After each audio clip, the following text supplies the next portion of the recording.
wafdigan uu hogaaminayay ra'iisul wasaaraha xukuumadda federaalka ee Soomaaliya Cumar Cabdirashiid Cali Sharmaarke ay maanta soo gaaray magaalada Kismaayo ayaa soo dhaweyn ballaaran waxa loogu sameeyay garoonka diyaaradaha ee magaalada Kismaayo. madaxweynaha dowlad goboleedka Jubbaland Axmed Maxamed Islaam Axmed Madoobe iyo qaar ka mid ah golayaasha dowladda ee baarlamaanka iyo wasiirada Jubbaland ayaa ka qayb qaatay soo dhaweynta wafdiga ka socday dowladda Soomaaliya ee maanta soo gaaray magaalada Kismaayo. soo kala dadweynaha ku dhaqan magaalada Kismaayo ayaa ciyaaraha hidaha iyo dhaqanka oo isugu jira qaybo kala duwan ku soo dhaweeyay wafdiga maanta Kismaayo soo gaaray.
هذا صعد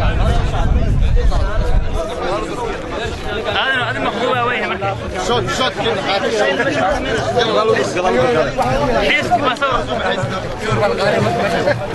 ويني دي كان السعودة كسوق كان قاطع وانا عاير سبيس قاطع صباح صباح إنكم سعودة قاطع واحد محين إنكم سعودة قاطع معاه لا يمكن أن يوصل سعودة وراء سوق كان قاطع عادي إنه قالوا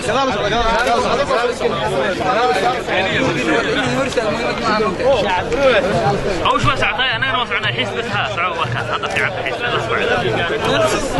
أصور روح بدار زمان روح شاف يا السلام ويا شاف يا السلام ويا يا بارمان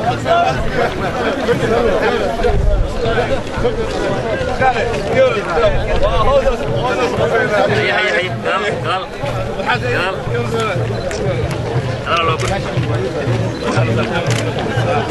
قال صوص على مطر حاسة عيريس قالوا صعود ساس واحدة أوكي ويا يعني حتى أوكي ويا قسمة صعد بارود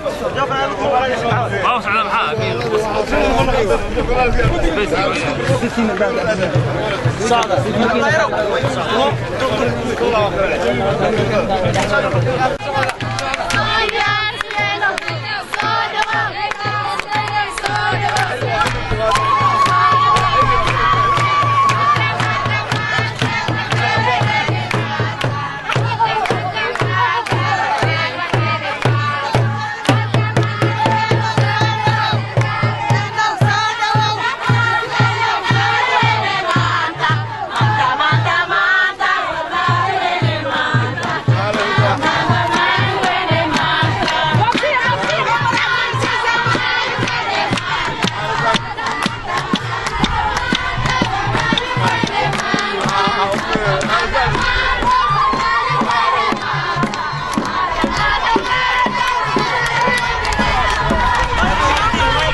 intaasi kadib wafdiga waxaa loo galbiyey gudaha magaalada Kismaayo waxaana la geeyay xarunta madaxtooyada Jubbaland ee magaalada Kismaayo halkaas oo ay kulan kooban kula qaateen mas'uuliyiinta Jubbaland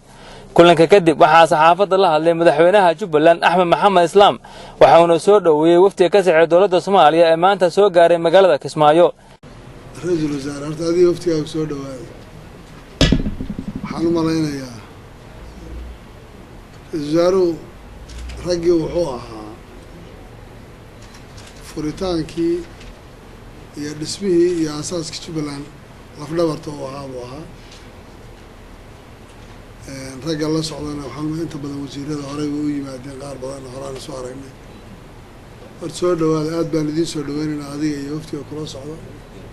reer Jubbaland oo dhan reer Kismaayo maanta fiican bay idin soo dhaweynayaan booqashadiina aad baa loo jeclaysanayaa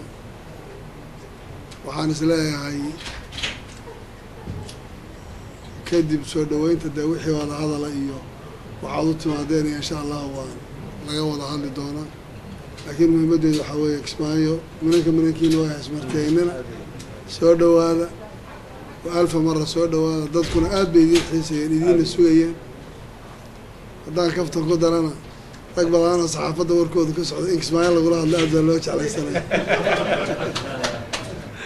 marka aad baad mahadsantihiin ra'iisul soo dhawaada insha Allah wixii kale talaana waan geli doonaa aad baan ugu faraxsanahay socodkiina iyo imaantikiina dhanka kale ra'iisul wasaaraha Soomaaliya Cumar Cabdirashiid Cali Sharmaarke ayaa dhankiisa sheegay inay magaalada Kismaayo ku soo gaareen booqasho waxaana sheegay inay ka wada hadli doonaan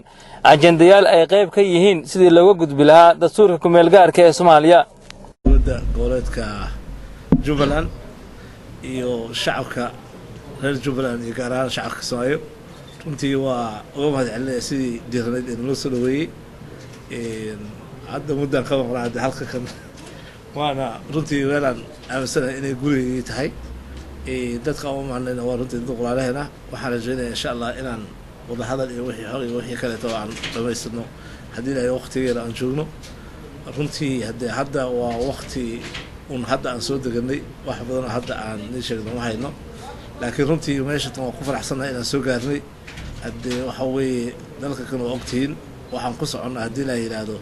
in dastuurkan ku meel gaarka laga saaro dalka in dalkan laga dhigo dal midaysan dal hala marka insha Allah waxa weeye wada hadalkaasaan ma furayna haddii la yiraahdo wixii natiijo insha Allah gobol baan ka sheegi doonaa waan rajaynaynaa runtii in imaati qalqa ay maanay isahan iyo isagaalad iyo ku dhamaado insha Allah wada shaqeyn buuxda wada ka wada celinaya runtii soo dhaweynta madaxweynaha waa markii ugu horeysay oo ra'iisul wasaaraha xukuumadda Soomaaliya Cumar Cabdirashiid Cali Sharmaarke intii uu xilka ra'iisul wasaarenimo qabtay uu soo gaaro magaalada Kismaayo